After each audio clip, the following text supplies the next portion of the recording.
Apresentamos Através da Bíblia, o programa que leva você ao estudo sistemático e detalhado do livro dos livros, a Palavra de Deus. Estes estudos são de autoria do Dr. J. Vernon Magui e apresentados pelo pastor e professor Itamir Neves.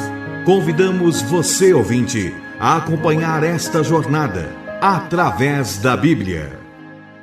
Olá, amigo, estamos iniciando mais um programa da série Através da Bíblia, com os nossos corações cheios de alegria, aquela alegria que só o Senhor nos concede. Alegramos-nos também pela maneira carinhosa que temos sido tratados por você, pois, através das cartas que recebemos, percebemos essa comunhão que só existe quando pertencemos à mesma família. Hoje eu quero registrar um e-mail que vem de um irmão da cidade de Cuiabá, em Flamboyant, no estado do Mato Grosso. Essa é a parte da sua mensagem. Prezado pastor, lembro-me de quando o senhor fazia a Rádio Escola Boas Novas. O rádio, desde que recebi Jesus em meu coração, tem sido um instrumento do meu discipulado. E como tem sido bom, pois há diversidade de interpretações e opiniões. Parabéns, o programa tem sido uma bênção. Eu e a minha família somos ouvintes há mais de 20 anos desta emissora. Querido amigo, nós somos gratos por essas palavras tão bondosas. De fato, temos pedido a Deus que use o que aqui é transmitido para moldar o nosso caráter ao caráter do Senhor Jesus. Assim, como recebemos essa correspondência, gostaríamos também de receber a sua. Você que está nos ouvindo agora. Escreva-nos e compartilhe suas experiências conosco. Agora, eu quero te convidar para aquele momento especial em que elevamos os nossos pensamentos para falarmos com Deus. No início de cada programa, buscamos o Senhor em oração. Vamos orar então. Pai de amor, nós somos gratos pelo Teu amor, pela Tua misericórdia e pela Tua graça estendida sobre as nossas vidas. Agradecemos, Senhor, o Teu cuidado em nos motivar ao estudo da Palavra de Deus. Reconhecemos nela a Tua verdade infinita, revelada a cada um de nós. Mas diante dessa nossa finitude, dessa nossa pequenez, suplicamos, Senhor, a iluminação e a capacitação do Teu Santo Espírito para que possamos estudá-la e aplicá-la em nosso viver, para que possamos glorificá-lo, sinalizando o Teu reino. Pai, nós fazemos essa oração em nome de Jesus. Amém. Fortalece a fé.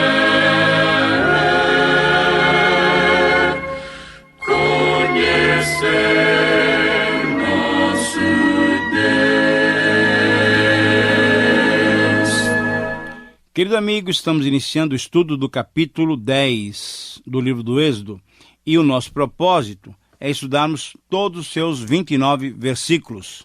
Nesses versos encontramos a 8ª praga, a dos gafanhotos, e a 9ª praga, a praga das trevas. Nos versos 1 e 2 encontramos uma palavra dura, mas muito objetiva de Deus dirigida a Moisés a respeito do faraó. Deus diz que endureceu o coração do faraó e fazia isto para que todos soubessem que ele era e é o Senhor. E esses sinais, em meio aos egípcios, serviriam para que os israelitas contassem aos seus filhos e aos seus netos como o Senhor menosprezou os egípcios. Essa era uma clara afirmação do plano divino que envolvia o faraó. Os sinais que Deus operava, as pragas com que ele julgava o Egito, tinham o objetivo de ensinar a Israel, deixando para a sua descendência a marca do seu poder, do poder divino sobre os falsos deuses dos egípcios.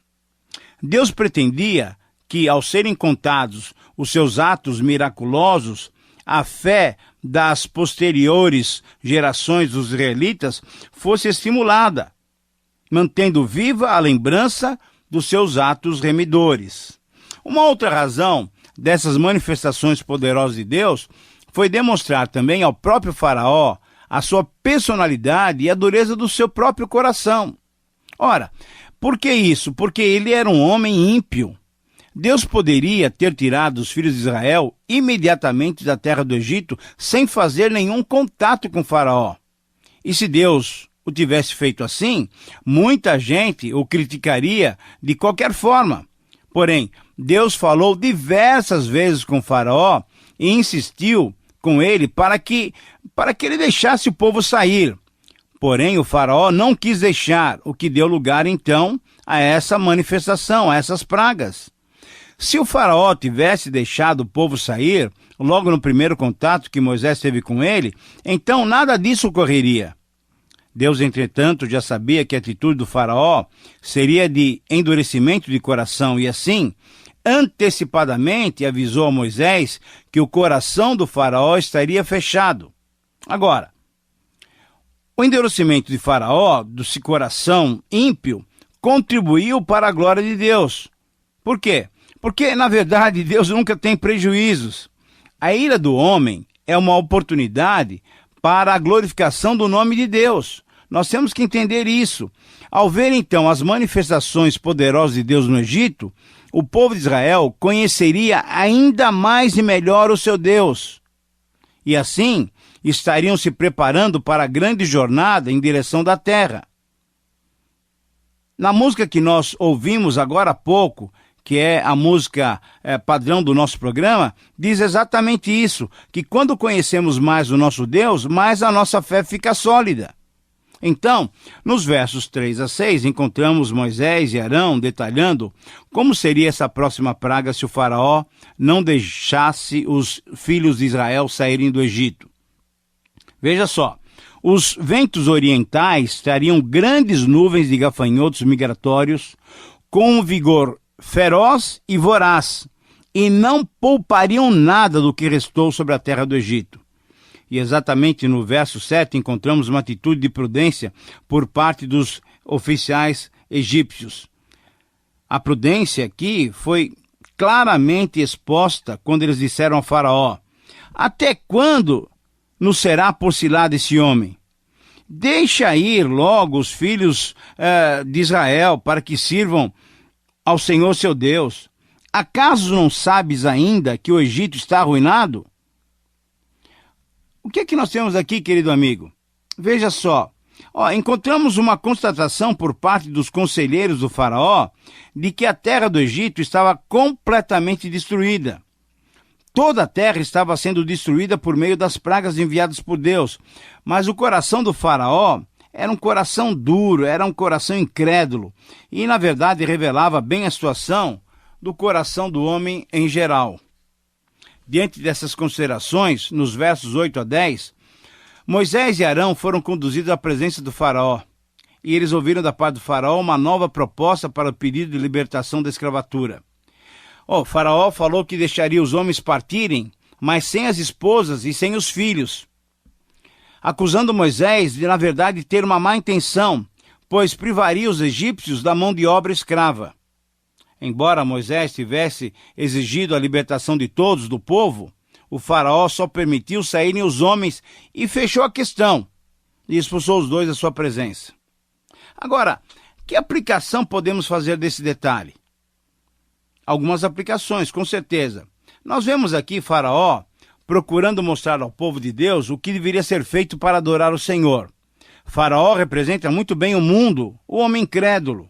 E o mundo está dizendo ao povo de Deus como é que se deve servir ao Senhor. O faraó disse que os homens, os adultos, poderiam deixar o Egito, porém deveriam deixar as esposas e os seus filhos. Eles deveriam sair sem esposas e filhos. Ora, naturalmente, Faraó suspeitava que se o povo saísse, levando as esposas e os filhos para 3 dias de adoração no deserto, eles não voltariam mais. Porém, se deixassem as crianças e as esposas no Egito, o faraó teria uma garantia de que eles voltariam para buscarem as famílias. Para o faraó, primeiro, as mulheres, as crianças e os rebanhos israelitas ficariam como reféns. E em segundo lugar, em geral, só os homens é que, na verdade, participariam plenamente do culto. Isso é semelhante ao que o mundo está fazendo hoje com a igreja. Sob vários aspectos, o mundo está ditando, orientando, dando ordens naquilo que a igreja deve fazer hoje.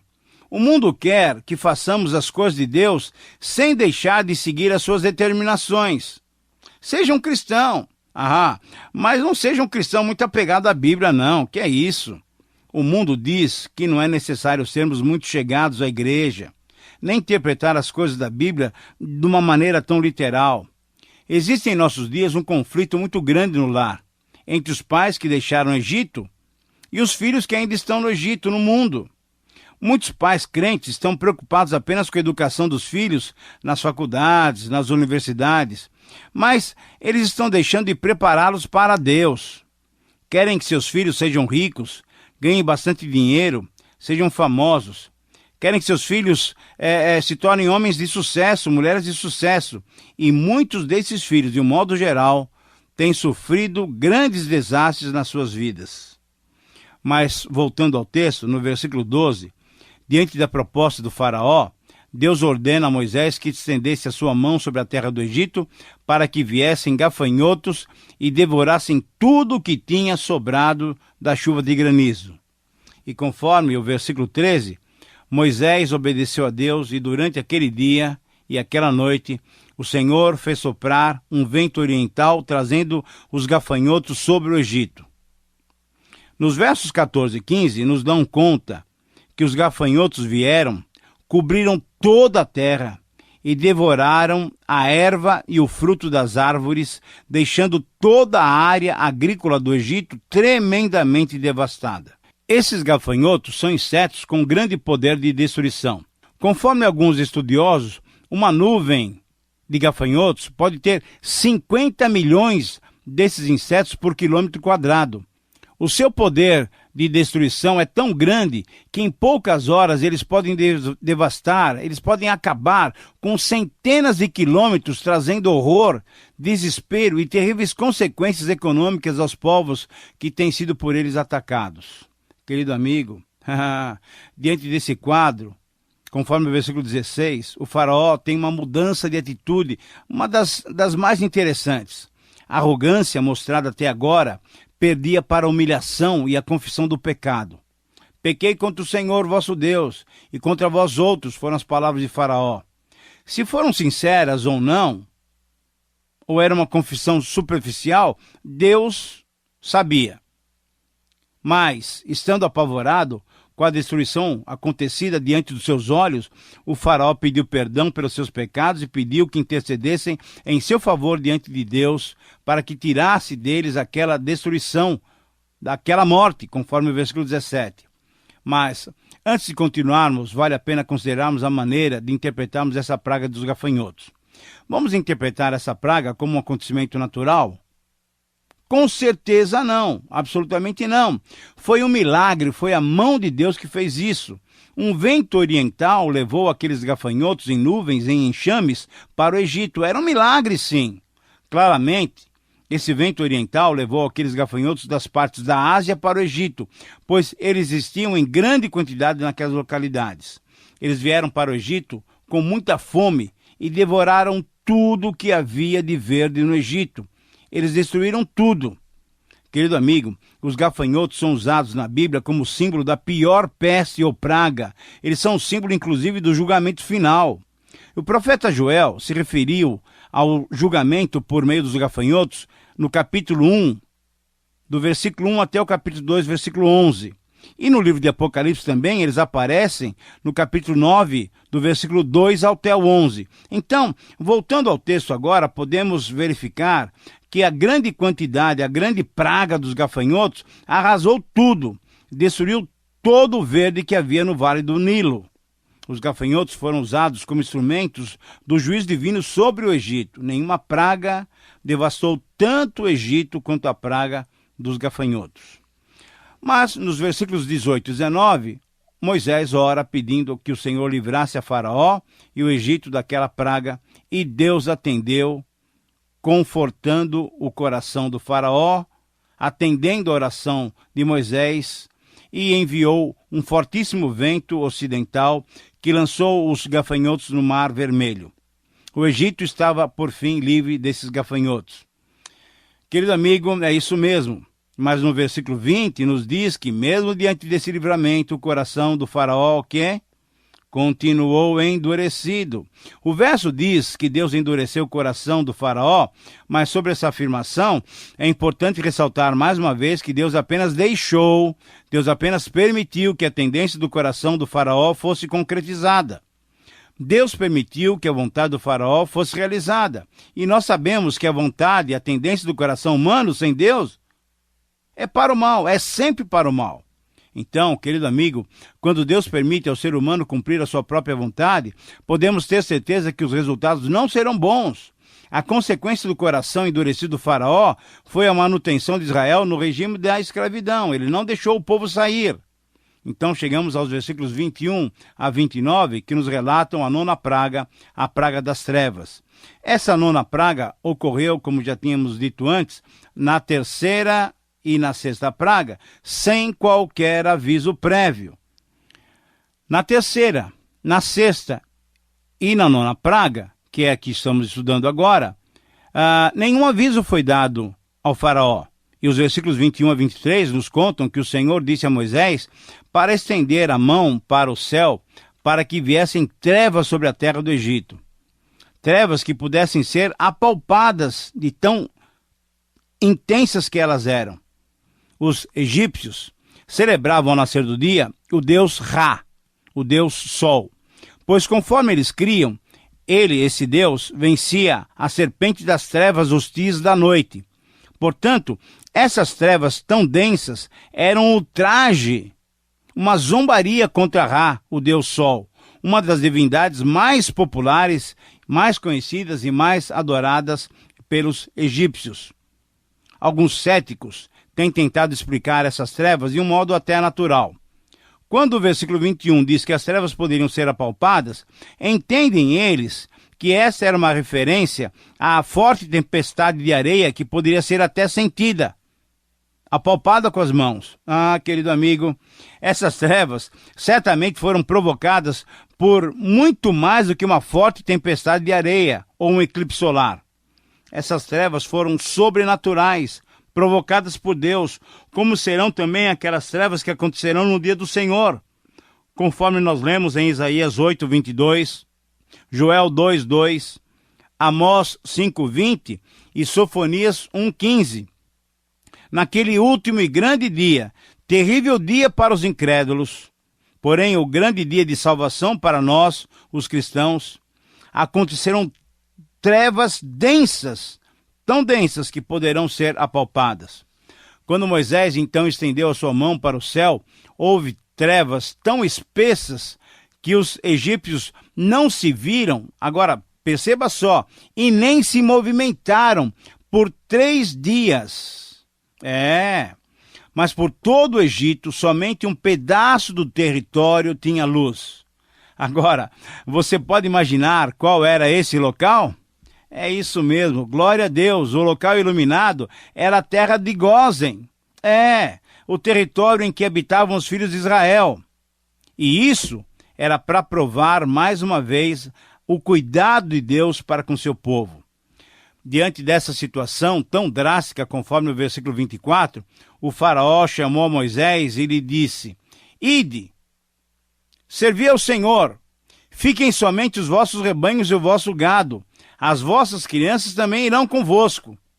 Querido amigo, veja só, essa era a 5ª tentativa de solução que o faraó oferecia a Moisés. Na primeira vez, em 8:25, na 4ª praga, a das moscas, faraó sugeriu que a adoração fosse feita no próprio Egito.